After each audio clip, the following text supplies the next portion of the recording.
ቤልጂየም የዓለም ዋንጫው አዘጋጅ የሆነችውን አሜሪካን 4-1 በሆነ ሰፊ ውጤት በማሸነፍ አሰናብታት ወደ ኳርተር ፋይናሉ መቀላቀል ችላለች። ቤልጂየሞች በዚህ ጨዋታ ላይ የምር የሚገባቸውን ውጤት ነበር ማግኘት የቻሉት። አዘጋጇ አሜሪካም እንግዲህ ከውድድሩ ተሰናብታለች ማለት ነው። ቆንጆ ጌም ነበር የተመለከትነው። ቤልጂየሞች እንግዲህ 9ኛው ደቂቃ ላይ ዲኪትሌር እንዲሁም 33ኛው ደቂቃ ላይ ራሱ ዲኪትሌር አከታትሎ ሁለት ጎሎችን አስቆጥሮላቸው ነበረ። ነገር ግን ከዛ በኋላ 31ኛው ደቂቃ ላይ ቲልማን በድጋሚ ቅጣት የምታስቆጥሮላቸው ለአሜሪካዎች እንግዲህ በዚህ ጨዋታ ላይ 2-1 አድርጓቸው ወደ ጨዋታ የመመለስ እድል እንዳላቸው አሳይቶ ነበረ። ነገር ግን ቤልጂየሞች ከዛ በኋላ ቢሆን እንግዲህ ከሁለተኛው አጋማሽ በኋላ በቫንከን እንዲሁም ደግሞ ተቀይሮ በገባው ሮሜሉ ሉካኩ አማካኝነት ሁለት ጎሎችን አከታትሎ አስቆጥሮ 4-1 በሆነ ውጤት በማሸነፍ ነው እንግዲህ ኳርተር ፋይናሉ መቀላቀላቸውን ማረጋገጥ የቻሉት። ሮሜሉ ሉካኩ ተቀይሮ እየገባም ቢሆን እንግዲህ ለቤልጂየም ብሔራዊ ቡድን ጎል ማስቆጠሩን ተያይዞታል። በዚህ ጨዋታ ላይ ለቤልጂየም መጥፎ ነገሩ ኦናና እንግዲህ በጉዳት ምክንያት ተቀይሮ ወጥቶ ነበረ። ምናልባት በቀሪ ጨዋታዎች ላይም እንግዲህ ላይገኝላቸው ይችላል።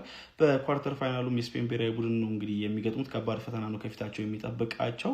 በተንኮልና በሴራ እንግዲህ ሊጥላት እሷን ቢሞክሩ ማለት ነው። ዶናልድ ትራምፕ እንግዲህ እጁን አስገብቶ የባሎጋንን ቀይ ካርድ አሽሮ እንግዲህ ወደ ጨዋታ ቢመልሰው ማለት ነው ቤልጂየም ብላ እንግዲህ ማለት ነው 4-1 አይደለም ባሎጋንን ለምን ስንት ፕራይም እንትና ለምን አታመጡም ከፈለጋችሁ ብላ ነው እንግዲህ ማለት ነው።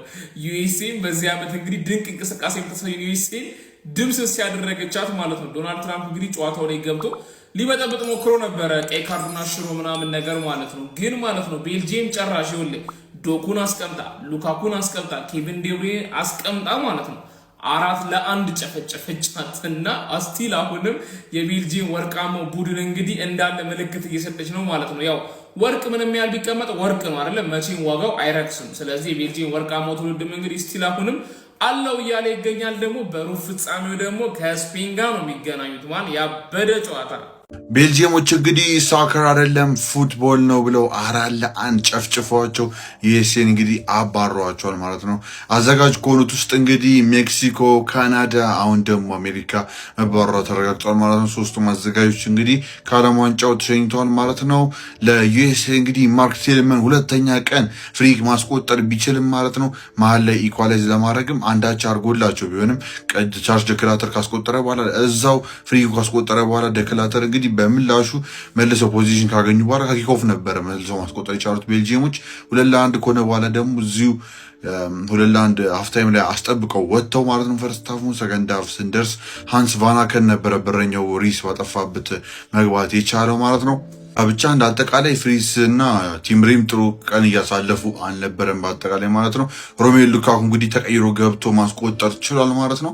ኦልሞስት 93ኛው የኢንተርናሽናል ጎል ነው ሲሉም ተናግረዋል ማለት ነው። ሮሜሉ ሉካኩ አስቆጥሯል። ሃንስ ቫናከን እና ቻርልስ ደክላተር ለጎልና አንድ አሲስት ይዞ መውጣት ችሏል ማለት ነው። ቻርልስ ደክላተር ደግሞ ትንሽ ለቤልጂየም አንድሬ ሚንጊዮን ዓለም ዋንጫ ሲያሳልፍ ነበር፣ ግን ዛሬ በደንብ ስቴፕ አፕ አድርጎላቸው ነበረ። ከዛ ውጭ ባለው ደግሞ ግን ጨዋታው ሙሉ ለሙሉ የቀየረው ተጫዋች ሃንስ ቫናከን ነው ብዬ ነው የማስበው። አማድ ኦናና 21 ደቂቃ ላይ ተጎድቶ ከወጣ በኋላ ተክቶት ሲገባ ነው በቃ ኦልሞስት ጨዋታው ለወጥ ያለ የመጣው። ቤልጂየሞች ሲያስጨንቁ ነበር፣ ነገር ግን የቫናከን መግባት ደግሞ ከፊት ለፊት በጣም ኮምፎርታብል እንዲሆን አድርጓቸው ነበረ። ከዛ በኋላ ኢት ዋዝ ራፕስ ፎር ዩኤስኤ ማለት ነው እና ቤልጂየም ይህንን ማሸነፏን ተከትሎ ማለት ነው በአክን የጨረሰው የቤልጂየም ትውልድ እንግዲህ በደንብ እየገሰገሰ ይገኛል። ስፔን ያስቆማቸዋል ወይ የምናየው ይሆናል ማለት ነው። ስፔኖች ናቸው ከፊት ለፊት ቀጣይ ያሉላቸው።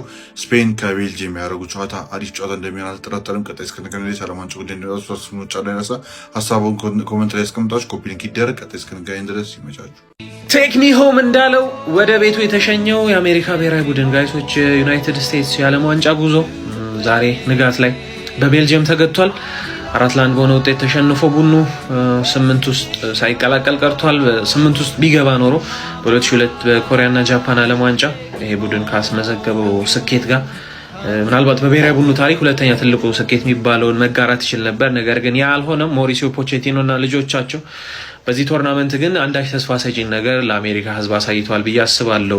ቡድኑ ስፔሻሊ በመጀመሪያዎቹ 2 የምድብ ጨዋታዎች እንዲሁም በጥሎ ማለፍ ከቦስኒያን ሄርዞጎቪና ጋር የነበረው ጨዋታ ላይ በጣም ድንቅ የሚባል ፐርፎርማንስ፣ በጣም ዘመናዊ ኤሌመንቶችን የቀላቀለ በጣም ብሬቭ የሆነ ቡድን ተመልክተናል። እርግጥ በተርኪው ጨዋታ የተወሰነ ተጫዋቾች ረፍት ለመስጠት ምናምን ያን የብቃት ደረጃ ማስቀጠል ባይችልም ከጨዋታው በኋላ ታይለር አዳምስ እና ሞሪሲዮ ፖቼቲኖ እንደተናገሩት በእንቅስቃሴያቸው አይ ቲንክ መላው አሜሪካውያን በደረሱበት እስካሁን በመጡበት ጉዞ ፕራውድ እንደሚሆኑ ተናግረዋል። የብሔራዊ ቡድኑ ግብም ምናልባት ሪያሊስቲክ የሆነው ግብ ዓለም ዋንጫ መብላት ላይ አይመስለኝም፣ ግን መጪው አሜሪካውያን አዲሱ ትውልድ እግር ኳስን እንዲያዘወትር በሌሎች እግር ኳስ ዶሚኔት የተደረገው ኮሚኒቲ ሞር እግር ኳስ ላይ ኤንጌጅ እንዲያደርግ ማድረግ ነው። ከዛ አንጻር ዩናይትድ ስቴትስ የተሳካ ዓለም ዋንጫ ቆይታን አድርጋለች ብዬ አስባለሁ። ቴክ ሚ ሆም። ባይ ባይ አሜሪካ፣ ባይ ባይ። ሂም ትራምፕ ይመልስሽ እንደሆነ እናያለን። አሁን ሶስቱም አስተናጋጆች ተለጠፈውን እኔ መሀል ሜክሲኮ ላይ ነኝ። እንደምትመለከቱት 4-1 በ2026 እንደምትመለከቱት 2014 ላይ ደግሞ 2-1 በሆነ ውጤት ቤልጅየም ሁሌ በቀይ ያገኘች ከዓለም ዋንጫ ውጭ ታስወጣታለች። ስታሳዝን እርሶ ደስ አላሉትም? እኔ ደስ ብሎኛል። እንግዲህ ቀይ ካርድ ይሻራል። ዓለም ዋንጫው አልቋል። በቃ ከዚህ በኋላ ቪዛ ለማንም አልሰጥም፣ ወዳየ ሀገራችሁ ተጓዙ በቃ የሚል ዜና ነው አሁን እየጠበቀን ያለ ነው። ለማንኛውም ቤልጅየም ነውር ነው እንደዚህ 4-1 ምናምን እንደዚህ ግርፍ አድርገሽ ማሸነፍ መጥፎ ነው። በቃ አሁን እንተኛለን። ግን ፖቼቲኖ ምን አግብቶ ነው የእንትና አሰልጣኝ የሆንከው? አሜሪካ አሰልጣኝ የሆንከው? በጣም ይችላሉ፣ ኳስ በጣም ነው የሚችሉት። በረኛ ጉድ አረጋቸው እንጂ በጣም ነው የሚችሉት። ወላይ በጣም ይችላሉ፣ ግን በረኛ ጉድ አረጋቸው። በረኛቸው ኦናና ነው። አይችልም፣ በቃ አይችልም። ቻው ጨዋታ ከማን ነው ከአጥቢያው ጨዋታ ጋር በተያያዘ ማለት ነው። ባለገን ቀይ አይቶ እንዲጫወት ተደረገ። ግን የሚገርመው ነገር በቤልጅየሙ ጨዋታ ላይ ተጫውቶም ቀይ አይቷል። ያው በውስጥ አዋቂነት የለም እኮ ጨዋታው ላይ የለም ነበረ። ባለገን 6.4 ሬቲንግ ማለት ነው። እና አንድ ነው የሞከረችውን ታርጌት በቃ ቻው ቼልሲ። ከዛ ውጭ አንዳንድ ይላችሁ እግር ኳስ ከፖለቲካ ከሃይማኖት ከጾታ ከምን እዚህ ማህበራዊ ጉዳይ ምናምን ይሄ ጦርነት ይቆም በቃ ለዛ መሆንም የለበት። በቃ እግር ኳስ ብቻ ነው፣ ሌላ አጀንዳ ሊኖረው አይገባም። ትራምፕ ጣልቃ ገብተው ይሄ ልጅ እንዲጫወት አድርገው ነበረ። ገብቶ ግን ቀያየ በውስጡ አዋቂነት ማለት ነው። ገብቷቸዋል። እና ባለገን ምንም እንቅስቃሴ ያለማድረጓ ጦሱ የትራምፕ ነው። እኔ ጋር የፈራሁት እንዲሁም ትራምፕ ኧረ ጨዋታው ይደገም እንዴት ነው አላሸነፍንም እኮ እንዳይሉ ነው። እኔ አሁን በቃ ገብቷቸዋል። ሰውየው በቃ ጠሽ ስለሆነ በቃ ጨዋታ ይደገም ምናምን ቢልስ ምን ይታወቃል? የእሱ ነገር አቶ ያልቅበት ከመሆኑ እውነታ ጋር ተዳምሮ ማለት ነው። እና ፊፋ ደግሞ አሸርጋጅ ነው፣ ጭራውን ነው የሚቆለው። ሆስት ኔሽን ፌቨራይቲዝም ምን ደረጃ ላይ እያደረሰው እንደሚገኝ አመላካሽ ጉዳይ። ለፉትቦል ኢንቴግሪቲ እግር ኳስ ከምንም ነገር ነፃ መሆኑን ለማሳየት ነው ወደ ሜዳ የምንገባው ብለው ነበር። 4-1 ቻው ቼልሲ ኮረኮማት ማለት ነው። ሮሜሎ፣ ሜናማ፣ ሉካኩ፣ ቤሊንጎሊ የድሮ አቅሟን እያገኘች ነው። አሁን በቃ እድሜ ምናምን ከግምት ውስጥ መክተት ነው ተቀይራ የምትገባው።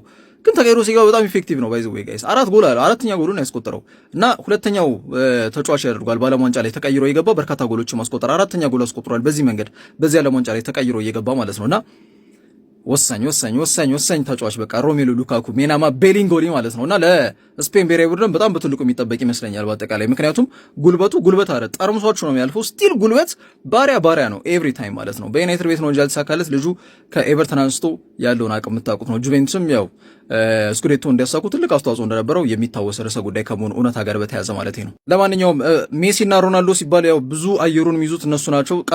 ከነሱ ሲቀጥል ደግሞ ኔይማር ነው ያለው እንጂ ኬዲቢም እኮ ምን ሸኝበት ያለ ዋንጫ ነው ጋይስ፣ የሚሸኝበት ያለ ዋንጫ እኮ ነው። ስለዚህ ሆኖስ እንግዲህ አድቬንቸራቸው ምን ይሆናል የሚጠበቅ ነው የሚሆነው።